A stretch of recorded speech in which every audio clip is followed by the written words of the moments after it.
Boa tarde, galerinha do bem! Tudo jóia com vocês?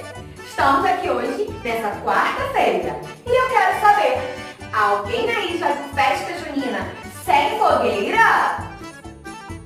Pular fogueira é uma brincadeira tradicional na festa junina. E hoje a gente vai brincar de pular a fogueira também.